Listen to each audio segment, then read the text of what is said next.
నమస్తే, welcome to #you. నేను మీ నరేష్.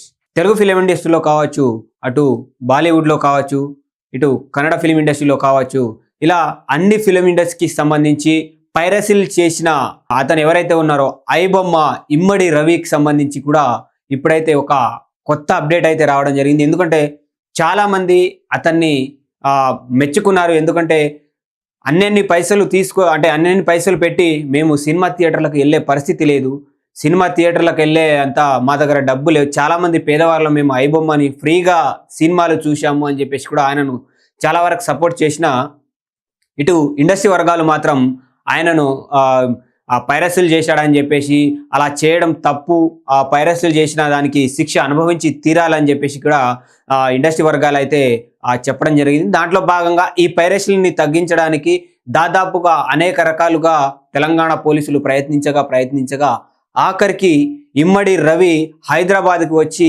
దొరికిపోయారు. చాలా సందర్భాల్లో భార్య వల్ల దొరికిపోయారు అని చెప్పేసి కూడా చెప్పడం జరిగింది. కానీ ఇమ్మడి రవి తన సొంత పనుల మీద ఇక్కడికి వచ్చి దొరికిపోయాడని కూడా తర్వాత అందరికీ తెలియడం జరిగింది. దాంట్లో భాగంగా ఇప్పటివరకు అయితే కస్టడీలో ఉన్న విచారణలో ఉన్న ఇమ్మడి రవి ఎవరైతే ఉన్నారో ఇప్పుడు ఆ కేసు కొత్త మలుపు తిరిగింది.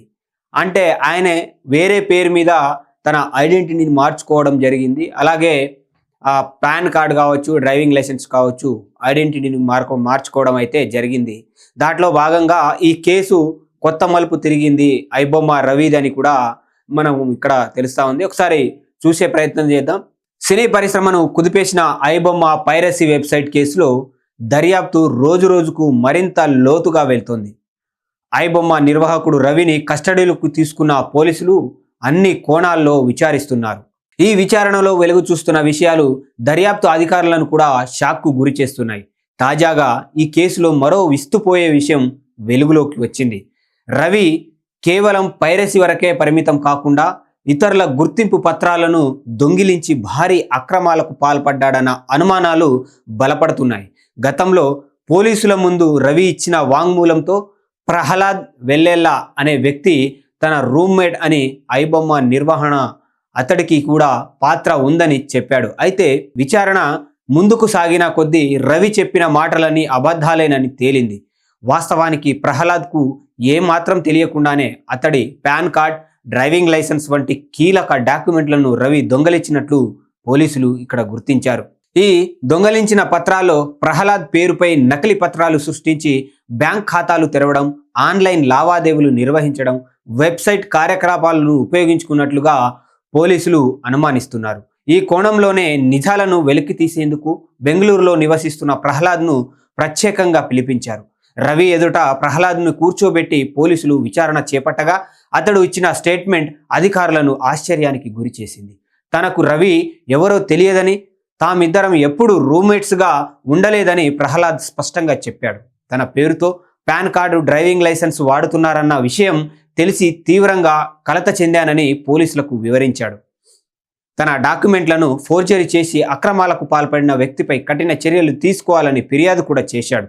ఈ పరిణామాలతో ఇమ్మడి రవి చేసిన నేరాల జాబితా మరింత పెద్దదిగా మారుతుంది. పైరసీతో పాటు ఐడెంటిటీ థెఫ్ట్, ఫోర్జరీ, మోసాలు వంటి తీవ్రమైన ఆరోపణలు అతడిపై నమోదయ్యే అవకాశాలు కనిపిస్తున్నాయి. ఇదే తరహాలో ఇంకెంతమంది అమాయకుల డాక్యుమెంట్లు దుర్వినియోగం అయ్యాయన్న కోణంలో పోలీసులు దర్యాప్తు వేగవంతం చేశారు. ఈ కేసులో రాబోయే రోజుల్లో మరిన్ని సంచలన విషయాలు బయటపడే అవకాశం ఉందని అధికారులు భావిస్తున్నారు. సో దీంట్లో మనం మొత్తం చూసుకున్నట్లయితే ఏదైతే ఈ ఇమ్మడి రవికి సంబంధించిన కేసు ఏదైతే ఉందో మళ్ళీ మరో మలుపుకు తిరిగింది. ఎందుకంటే ఆయన డాక్యుమెంట్లు కూడా ఫోర్జరీ చేశారని చెప్పేసి కూడా ఇటు పోలీస్ విచారణలో తెలిసినట్టుగా ఇటు పోలీసులు చెప్తా ఉన్నారు. దాంట్లో భాగంగానే మనం మొత్తం మీద చూస్తున్నాము ఇన్ని రోజుల నుంచి ఇమ్మడి రవి అనేది కూడా ఒక సెలబ్రిటీగా మార్చేసింది మొత్తం ఇటు సోషల్ మీడియా, ఇటు డిజిటల్ మీడియా. మొత్తం కొన్ని రోజుల పాటు ఈ ఇమ్మడి రవి ఎవరైతే ఉన్నారో తన చుట్టే మొత్తం మీడియా మొత్తం తిరిగినట్టుగా మనకు కనబడతా ఉంది. తను ఎక్కడో వేరే దేశంలో ఉండి కూడా తెలుగు ఫిలిం ఇండస్ట్రీతో పాటు భారతదేశంలో ఉన్న అన్ని ఇండస్ట్రీలను కూడా ఏవైతే మంచి మంచి సినిమాలు ఉంటాయో ఆ సినిమాలన్నీ పైరసీ చేసి ఐబొమ్మతో పాటు దాంతోపాటు ఐబొమ్మను పక్కకు పెట్టేసి బప్పం అని కూడా ఒక వెబ్సైట్ క్రియేట్ చేసి ఆ బప్పం వెబ్సైట్లో కూడా ఈ సినిమాలన్నీ పెట్టడం అయితే జరిగింది. ముఖ్యంగా ఈయన పెట్టిన సినిమాలు ఏవైతే ఉన్నాయో తెలుగు ఫిలిం ఇండస్ట్రీలో కూడా చాలా వరకు ప్రొడ్యూసర్లకి నష్టాలకు గురి చేసినట్టుగా కూడా చాలా మంది బయటకు వచ్చి ఇమ్మడి రవి మీద కేసు పెట్టడం జరిగింది. ఇమ్మడి రవి కొన్ని సందర్భాల్లో కూడా తెలంగాణ పోలీసులకు కూడా మీరు నన్ను పట్టుకోలేరు అని చెప్పేసి కూడా తను సవాల్ విసరడం జరిగింది. అందులో భాగంగానే దీన్ని సవాలుగా తీసుకున్న తెలంగాణ పోలీసులు ఇప్పటికే చాలా సందర్భాల్లో ఇమ్మడి రవిని ఎలా రప్పించాలనే ఉద్దేశంతో కూడా చాలా రకాల ప్రయత్నాలు చేశారు. ఎందుకంటే ఇమ్మడి రవి టెక్నాలజీని ఉపయోగించి, అంటే ఒక సాఫ్ట్వేర్ అనే కాదు, రకరకాల దాదాపుగా 110 డొమైన్లను ఉపయోగించి కూడా ఈ వెబ్సైట్ని రన్ చేసినట్టుగా పోలీస్ దర్యాప్తులో తేలడం అయితే జరిగింది. దాంట్లో భాగంగా చివరికి ఎట్టకేలకు ఇమ్మడి రవిని పట్టుకొని విచారణ చేయగా మొత్తం మీద తను నేనే చేశాను, ఈ ఏవైతే ఈ ఐబొమ్మ కావచ్చు, బప్పం కావచ్చు, మొత్తం మీద ఈ సైట్లను నేను ఒక్కనే నడిపించాను, ఇది ఇక్కడ కాదు, నేను వేరే కంట్రీస్లో ఉండి అక్కడ నడిపించడం జరిగింది. పని మీద హైదరాబాద్ రావడంతో పోలీసులు నిఘా పెట్టిన విషయం అందరికీ తెలిసిన విషయమే ఇమ్మడి రవి మీద. సో దాంట్లో భాగంగా పోలీసులు ఇమ్మడి రవి హైదరాబాద్ రాగానే ఆయనను పట్టుకొని విచారించగా ఇటు ఓన్లీ సినిమా పైరసీలే కాకుండా ఇప్పుడు కొత్తగా యాక్చువల్గా ఈ రోజుతోటి అంటే డిసెంబర్ 29 తోటి ఇమ్మడి రవి విచారణ ముగుస్తుంది. కాబట్టి ఏదైతే ఆ డ్రైవింగ్ లైసెన్స్ పాన్ కార్డుకి సంబంధించింది కూడా ఈ కేసు మళ్ళీ కొత్తగా తెర మీదకి రావడం అయితే జరిగింది. అంటే ఇది ఈ పైరసీయే కాకుండా డాక్యుమెంట్లు ఫోర్జరీ చేయడం కూడా ఇదొక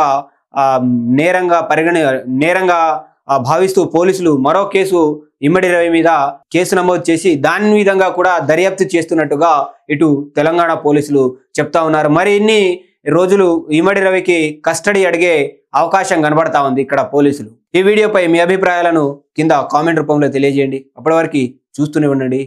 #you